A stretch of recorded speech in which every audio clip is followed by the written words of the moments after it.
All right, YouTube, we're doing an outside pre-trip, Class A Volvo, automatic truck. First thing we're gonna do when we get to the DMV, chalk the wheels.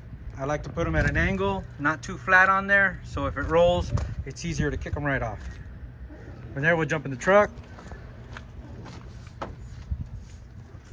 Yeah, this is our second try. I think I touched the screen earlier. And we're gonna start off by making sure that our air brakes, before we check in at the DMV, is sitting under that 90 mark, so that your compressor is ready to kick in when you start your air brakes. Truck's in neutral, air brake is on. The vehicle will be off roughly at 80 psi. Wheels are chalked. Go inside of the DMV and check in. From there, you'll come to your truck. After they call you for your exam, jump in, sit in the truck, wait for your examiner to come and sit next to you. Your examiner might give you a breakdown of your air brake inspection or in-cab inspection, or just tell you to start whenever you want. Some might say in-cab, some might say air brakes. It doesn't matter what they say. We always want to start with air brake inspection because that's a pass or a fail. Now, first thing I'm going to do is I'm going to hand the camera over so I can start my air brake inspection. The first thing I'm going to do is put on my seatbelt. It is not part of the checklist. I'll make sure that I have my checklist with me, either on the dash, on the floor, somewhere right here. And the first part of my brakes is making sure that I have my seatbelt on because it's safety first. From then, I'm going to mention to the examiner that I'm going to start off with my air brakes first. And before I start the truck, I want to mention that I only want to use my primary air gauge. And if you can see over here, we have 3 gauges. The middle one with the F on it, that is the primary air gauge. That's the only one we're going to use. You can also use a secondary if you feel like just using secondary, but you got to make sure you call that out. We only like to use primary. From there, I'm going to mention that I'll do a safe start. And by doing a safe start, I'm not just going to crank the key and start the truck. We're going to make sure that before we start the truck that we start it safely by ensuring that the truck is in neutral, and that there's a little line telling me that the truck's in neutral, and then making sure that our air brakes are on. It's Class A, so I'm going to pull on both. Class B is just one. From there, I'm going to turn the key to auxiliary and mention that the ABS light is going to turn off. It's right there. It's on. Okay, my ABS light turned off. And now I'm going to go ahead and start the truck and take the truck to cutout. The reason for this first test, the cutout, is to ensure that the truck cuts out no more than 140 psi. Then I'm going to go ahead and start the truck and start that test. So I'll foot on the brake, start the truck.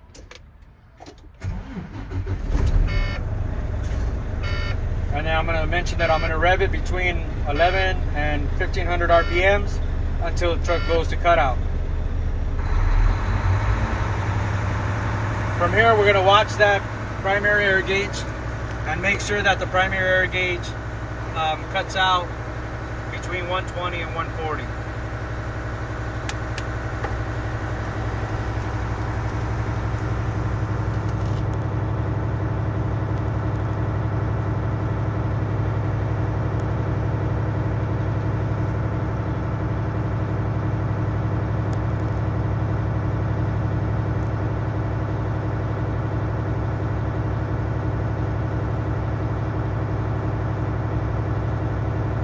Now you might hear the truck spit.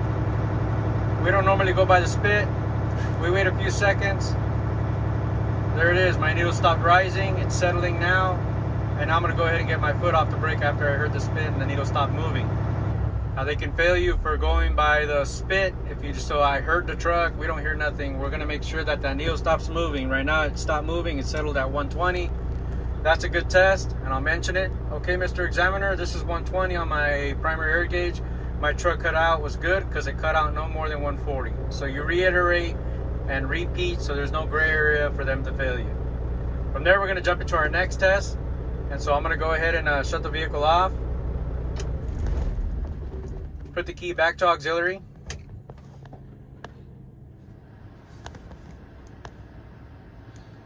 And then I'm going to mention what my next test is. My next test is my brake leak test. And the purpose of that test is to ensure that we don't lose more than 4 psi in 60 seconds.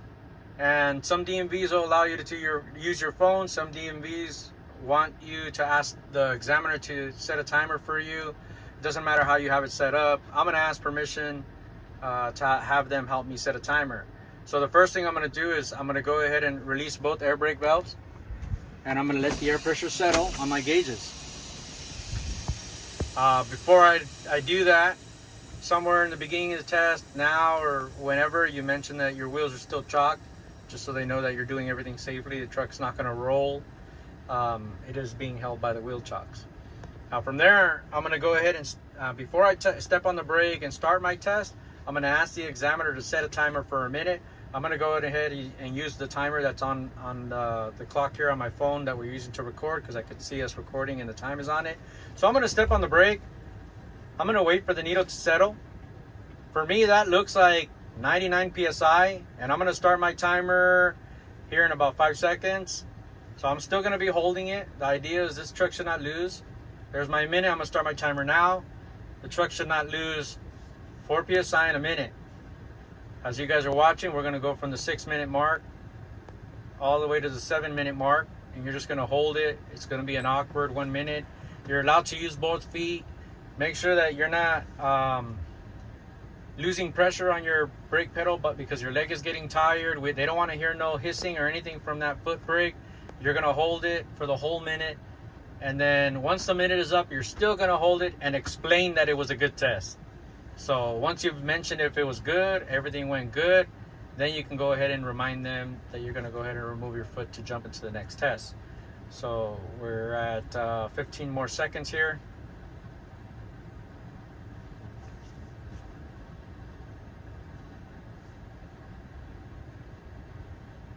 5, 4, 3, 2, 1. Okay, I'm still holding my foot pedal. I'm gonna mention it's looked like it moved slightly, like 98 PSI. I'm gonna mention that we lost only 1 PSI. They're gonna want to hear a number. So we lost 1 PSI. It's a good test because we don't lose more than 4 PSI in 1 minute. I'm gonna go ahead and remove my foot. Now, at any point at that time, if they tell you, hey, are you sure you did the test correctly or anything like that, then they're giving you a hint that you probably did something wrong. You should start all over, take the truck back to cutout, so drop it back down to 80 PSI and go to cutout and do safe starts and everything, just from the start of the video, like if you've never been in the truck. But if everything went good and you know it went good, which we did, we're just going to jump into the next test, which is our lower warning. Now, the purpose of that test is to ensure that the warning light on this truck turns on no lower than 55. As of now, as of today, 2025, September, they don't care about the parameters. They only want to know when it happens. So I'm not saying the 120 or 140, and I'm not saying 55 to 75 or 20 to 45 on whatever test I'm talking about. So this one's the lower warning. The reason for the test is to make sure that that light turns on no lower than 55. This one does not have a sound on it, only when the truck is running. So when it's not running and it's an auxiliary, we're only going to see a warning light. We're going to go ahead and pump the brakes to simulate a leak. I'm going to take my time with this test. I'm not going to pump it fast. I see other schools pumping it real fast. I'd rather be more accurate so the truck doesn't fail. Now, I know that once we hit that 60 mark, it usually turns on. There it is, a 60, right on the dot. 60 PSI is a good test because that's no lower than 55. My warning light came on at 60 PSI and it's good. Now we're going to go ahead and jump into our next test, which is our brake valve pop-out test. So we're going to ensure that these two red and yellow valves to our right pop out no lower than 20. I'm going to go ahead and pump the brakes, and I'll give you the air pressure reading. We'll go a little slow. As soon as we see one pop, we'll give a reading. We'll come over here so you can see it, and then we'll do the other one. We'll come back over to the clock so you can see where it's at. So I'm going to simulate a leak. Make sure these valves pop no lower than 20. This one, you can go a little bit faster. I know some trucks, they both pop at the same time. Others, they pop separately, so you need to be careful with that. So on this truck, we already know that this one pops first, and we'll just wait for that. There it is, 30 PSI. Now, if you come to the gauge and you know how to read it correctly, these gauges are going in 40 PSI intervals. So the halfway point on this gauge is 40 PSI, 20, 40, 60. It's between the halfway point and the 20. So I'll call this 30 PSI. That's a good test because that valve popped out no lower than 20, which is my trailer valve. Now I'm going to pump it down to get the tractor to pop.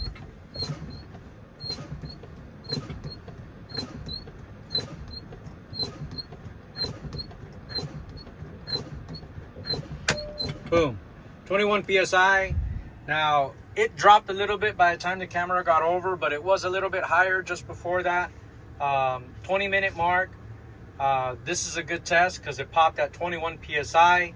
You want to give the reading when it pops, not when it's settled right now on this test. So it's settled at 20 and it's gradually, very slightly going back up to 21 on our system. So it's a good test because it popped no lower than 20. From there, we're going to go ahead and jump into our parking brake test. For that, Mr. Examiner, I need to step outside and pick up my wheel chocks. So from here, I'm just going to take my seatbelt off. I'm going to put the key in my pocket. So this way I have 3 points of contact when I get out, so I can get out safely. And I'm going to go pick up my chocks. See, I'll be right back.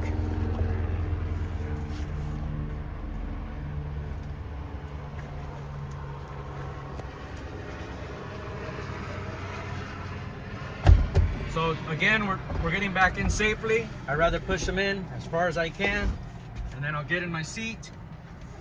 3 points of contact. I'll move my wheel chocks over. I'll explain to my examiner. Now I'm gonna do my parking and service brake test. So first thing I'm gonna do is another safe start. I'll make sure that I put my seatbelt back on. I'm gonna make sure that my truck is in neutral. I'm going to make sure again that my brakes are on, even though we just saw them pop. And then I'm going to turn the key back to auxiliary. Wait for the truck to do its check. I'm not in a hurry. Now I'm going to start the truck and do a second cutout.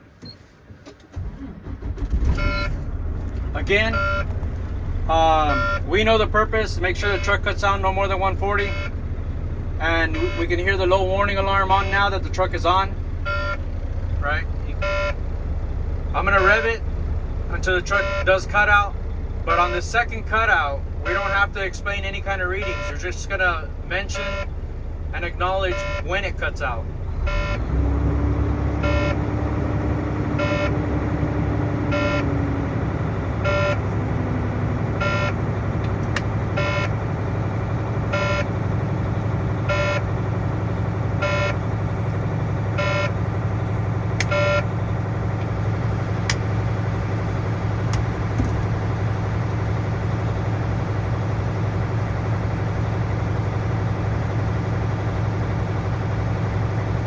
Now we can see that this truck has some check engine lights. It's not a big deal so long as they're not crucial to the operation of the vehicle. This one is just a airbag sensor that's out. It's not crucial for the truck itself. It should be fixed here shortly, but they won't fail the truck over that. It's not something crucial like air brakes. The brakes are damaged or leaking trucks or anything under the truck. And we're almost at cutout. We heard it there, barely, and I'm gonna wait a few seconds. All right, my needle stopped moving. Now I'm gonna go ahead and jump into my parking brake test. On the parking brake test, we're gonna explain that these parking brakes should hold the vehicle from moving forward. So the first one I'm gonna check is my truck's parking brake. So I'm gonna go ahead and push this one in and release the trailer's parking brake. I got my foot on the brake already. So you want to lightly press on it, not really hard. The truck's not going to really roll anywhere. You're going to put it in drive, and we're going to try to move forward. The truck's parking brake should keep the vehicle from moving forward. Okay, so that's a good test. My door didn't close correctly. From there, I'm going to go ahead and switch these. So I'm going to pull this first, always. Now I'm going to go ahead and release this truck parking brake to check my trailer's parking brake. The purpose of that one is to make sure that the trailer holds and it doesn't allow the truck to move forward. We're still in drive, my foot's still on the brake. I'm gonna go ahead and try to move again. We'll give it a little bit of gas, nothing too crazy. There it is, the truck didn't move when I tried to give it some gas, and it's a good test. The parking brake did hold the vehicle from moving forward. The next test is my service brakes. And the purpose of that test is to ensure that when I step on the brake, that it stops the vehicle. So I'm gonna move forward about 10-15 feet. My hand's open palm on the steering wheel. I'm gonna step on the brake pretty hard, Mr. Examiner. You might wanna hold on because I want to test to make sure that these stop the truck when I attempt to move forward. Now, if I did the air brake, parking brake in my order, this one's already released. So all I got to do is release this one now. My foot's still on the brake. I'm still in drive. I didn't put it in neutral. I'm trying to do everything nice and calm and as slow as we can so that I don't forget anything. From here, Mr. Examiner, I'm going to move forward, and the truck just stopped nicely. So give it some gas, let it roll a little bit, and step on the brake hard. Okay, we want to really feel a tug. You want to really make sure those brakes are working properly, and my hands were open palm at 3 and 9. Now I'm going to go ahead and put it in neutral, put on the brakes, and then I'll go ahead and explain if it was a good test. Now this is a good test because when I stepped on the brake, my truck stopped. I was also checking to make sure that it didn't pull to the left or the right. Now had it pulled to the left or the right, that would let me know I might have a flat tire, low tire, I might have a damaged suspension, or I might even have brakes that are not adjusted correctly, which I don't. The truck stopped nicely. From there we can go ahead and move into our in-cab inspection. Now you can use the DMV checklist or you can use the order. In this instance, I'm going to go ahead and grab my DMV checklist.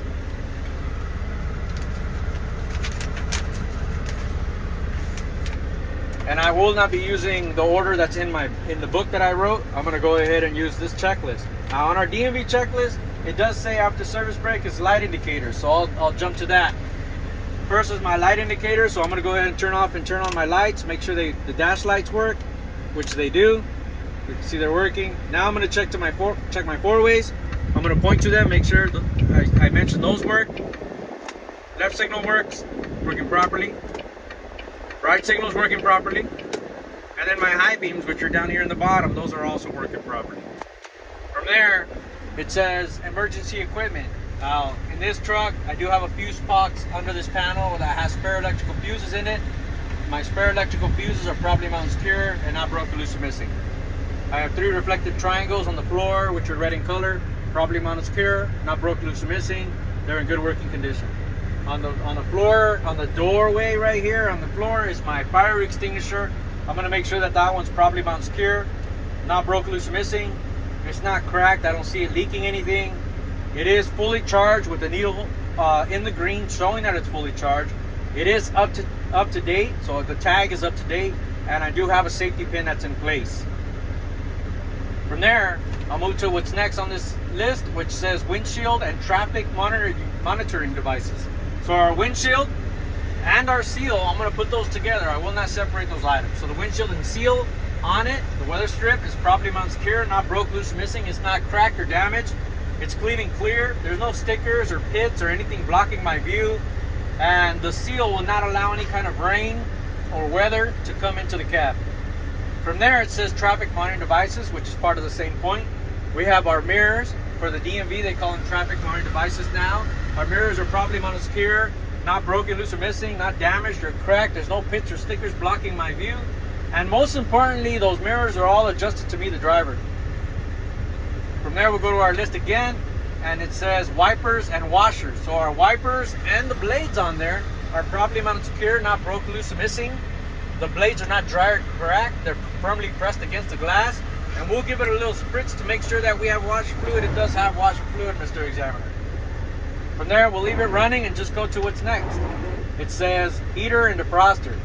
Our heater defroster control is right here. So I'm not going to play with this. It's already on high for the air conditioner because it's a warm day. I'll put it on heat on the windshield. And we're going to put our hand to make sure that we feel that it crossed over. There it did. Now it's blowing a little bit warm. Our heater defroster is properly mounted secure, not broke, loose, or missing. The knobs aren't bent, cracked, or damaged in any way. Everything is in good working condition. From there, we'll go to our list again, and the last thing it says for the in-cab is our horns. So I got 2 city horns. They're both working properly. I got a highway horn. I'll put the air conditioner back so my examiner doesn't sweat in here. I got a highway horn. Both working properly. Your city and highway horn work good. From there, you can go ahead and refer back to your DMV checklist and make sure that you got all your items. From there, it's telling us to go into the external light check, at which point I will, before I tell my examiner to help me check my lights, I'm going to go ahead and turn the vehicle off.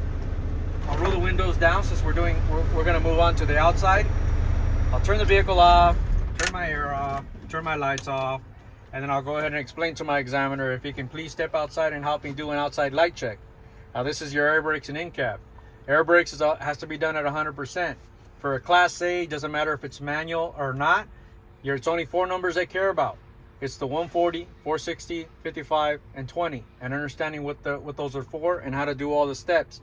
Seat belt, safe starts, key to auxiliary, check lights, and jump into your test.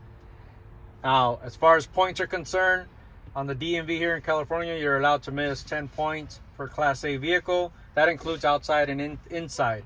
So long as you can nail all of your points in here, you still have 10 points on the outside. And then you'll just jump in and do your outside pre-trip, which we'll do in another video. Thank you for watching Cdl Basic Training, our air brakes in-cab on an automatic truck. Like, share, and subscribe. Leave a comment. And if you have any questions, put them down in the comments. We'll try to answer them when we can. Thank you.